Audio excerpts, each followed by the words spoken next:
Okay, so here we are back in VS Code, but this time instead of using the ZMF Explorer, we're going to actually interact with our source using a Git client, and that's made possible by a protocol helper that has been written by Micro Focus to interact between Git and ZMF.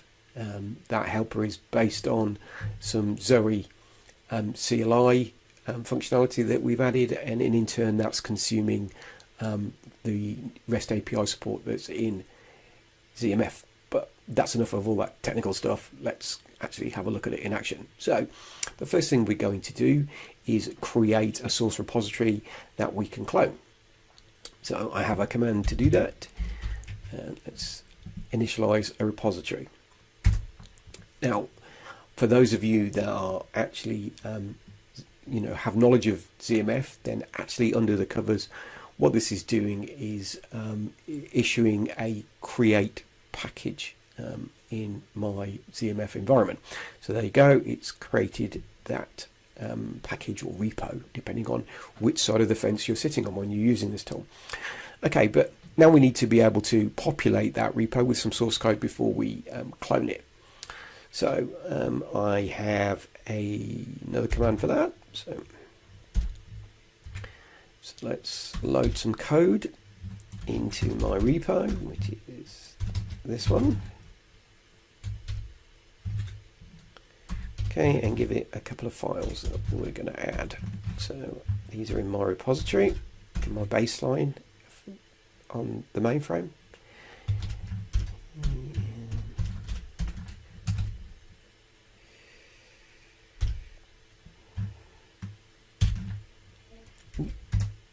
There you go. Kick that off. So that's communicating back with the mainframe now, and again for the ZMF people, that's doing a checkout from baseline into my package.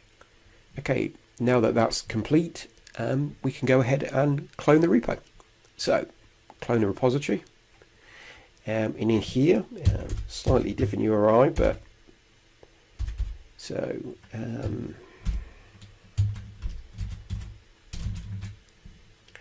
and our repo name.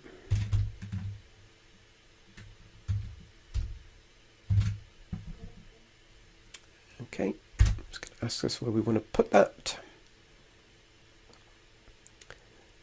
Okay, so let's just select a folder on my machine to load that repository, and off it goes, cloning the repo for me. Okay, so we've cloned that repo, so let's open it in VS Code. And here you can see my repository with those two members that I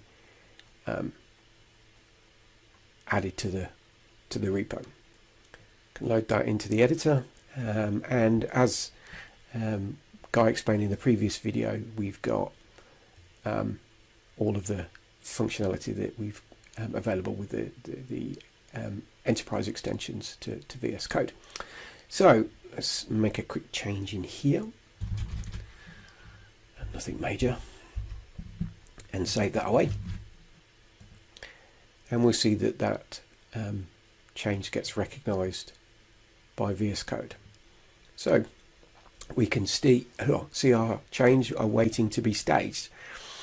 But before we do that, I'm just going to pop into the terminal so that we can issue some Git command line functions, so you can see that it's the same look and feel as Git with any standard repo.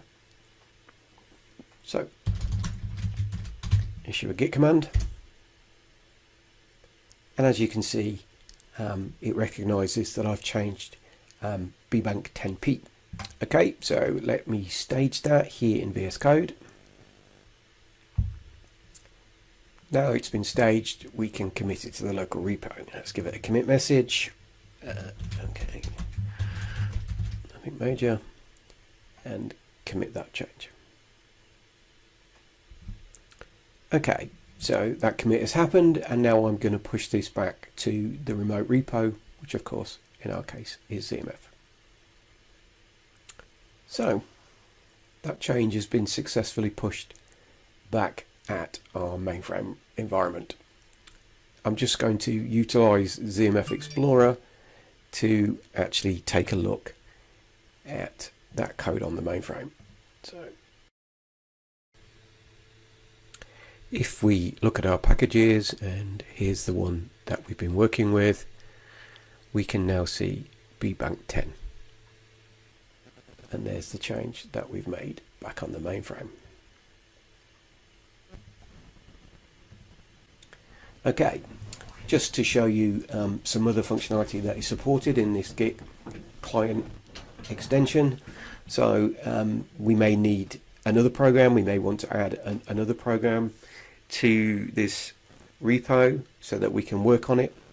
So I can do that again. So if I use the command that I created,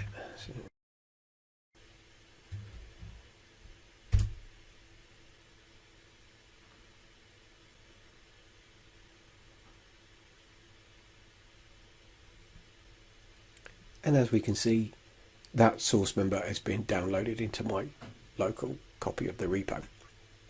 So that was just a brief overview of the ChangeMan ZMF Git extension.